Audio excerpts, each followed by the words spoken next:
2021 का समय भी आया था जब सेकेंड वेव के दौरान पूरी व्यवस्था अस्त व्यस्त सी हो गई थी और उसके तत्काल बाद फिर ऐसा लगता था कि आगे पता नहीं क्या होगा। लेकिन उन सब चुनौतियों का सामना करते हुए रिकॉर्ड समय में, यानी मात्र 30 माह के समय में इतने बड़े निवेश को जमीनी धरातल पर उतारना ये आसान काम नहीं था।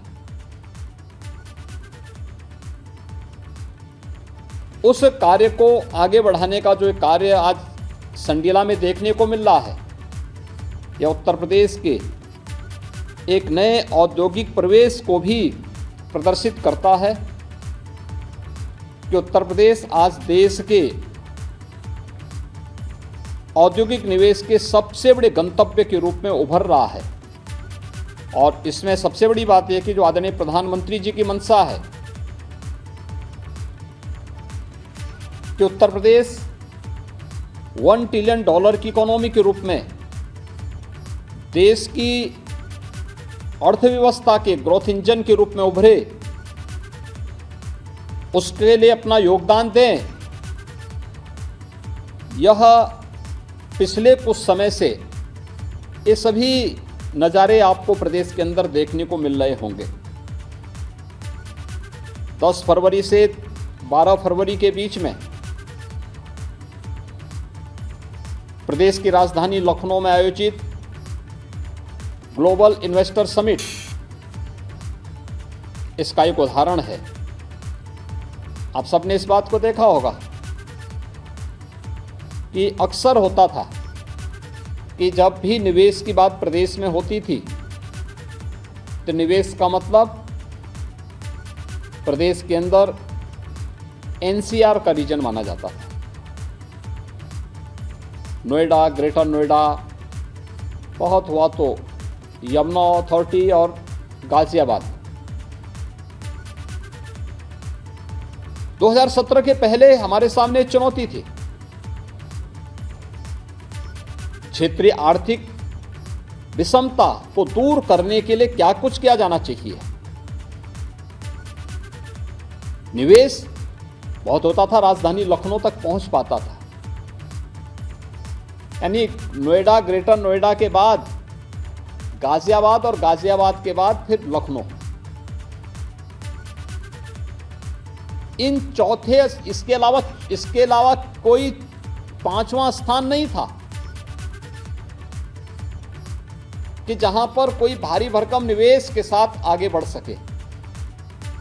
लेकिन ग्लोबल इन्वेस्टर समिट ने इन सभी मिथकों को तोड़ा है। लगभग 35 लाख करोड़ रुपए के निवेश के प्रस्ताव उत्तर प्रदेश को प्राप्त होना, 10 लाख करोड़ रुपए के प्रस्ताव पूर्वी उत्तर प्रदेश को प्राप्त होना,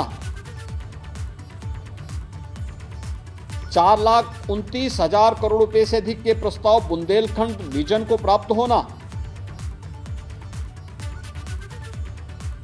प्रत्येक यानी सभी 75 जनपदों के लिए निवेश के प्रस्ताव प्राप्त होना, यह उत्तर प्रदेश को देश के बेहतरीन निवेश गंतव्य के स्थल के रूप में देश और दुनिया के सामने प्रस्तुत करता है। इसके लिए टीम यूपी को कार्य करना पड़ा। दुनिया के अंदर, देश के अंदर रोड शोज करने पड़े। अपने प्रदेश की क्षमता को सबके सामने प्रस्तुत करना पड़ा। सेक्टोरियल पॉलिसीज बनानी पड़ी। आदरणीय प्रधानमंत्री जी के मार्गदर्शन में निवेश के लिए जो बुनियादी आवश्यकताएं थीं, उस प्रकार की धरातल के लिए उत्तर प्रदेश को तैयार करना पड़ा। कानून व्यवस्था उत्तर प्रदेश के सामने एक चुनौती थी। पलायन होता था, कोई अपने आप को सुरक्षित महसूस नहीं करता था। जब व्यक्ति ही सुरक्षित नहीं तो पूंजी कैसे सुरक्षित होगी। यह स्थिति 2017 के पहले तक थी, लेकिन आज उत्तर प्रदेश की कानून व्यवस्था दुनिया के सामने, देश के सामने एक नजीर है। उत्तर प्रदेश के पास अब पिक एंड चूज नहीं, बल्कि सेक्टोरियल पॉलिसीज हैं, जिसके माध्यम से निवेश के किसी भी प्रस्ताव को हम लोग केवल एक कार्यालय तक सीमित न करते हुए, तकनीक का बेहतरीन उपयोग करते हुए, सिंगल विंडो सिस्टम का हो, एमओयू मॉनिटरिंग सिस्टम के माध्यम से हो, उद्यमी मित्र के माध्यम से हो, या फिर ऑनलाइन इंसेंटिव मॉनिटरिंग सिस्टम के माध्यम से निवेश के एक एक इंसेंटिव को ऑनलाइन निवेशक तक पहुंचाने की व्यवस्था हो। यानी मानवीय हस्तक्षेप की गुंजाइश जीरो की दिशा में आगे बढ़ने का कार्य जो हुआ, आज उसके परिणाम भी हम सबको मिलते हुए दिखाई देते हैं। हमारे सामने चिंता थी एक समय कि आखिर लखनऊ के बाद हमारे मध्य उत्तर प्रदेश का क्या होगा।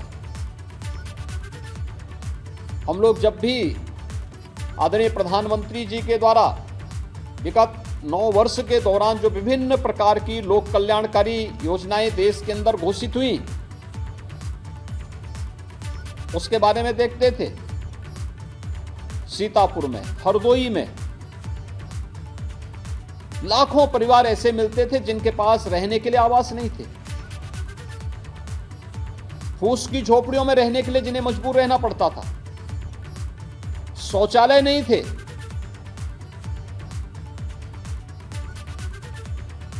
ये चीजें दिखाती थी कि दिया तले अंधेरा का कोई उदाहरण है तो ये क्षेत्र हैं जहां विकास पहुंचा ही नहीं। लेकिन आज प्रदेश का इंफ्रास्ट्रक्चर जिस मजबूती के साथ आगे बढ़ा है,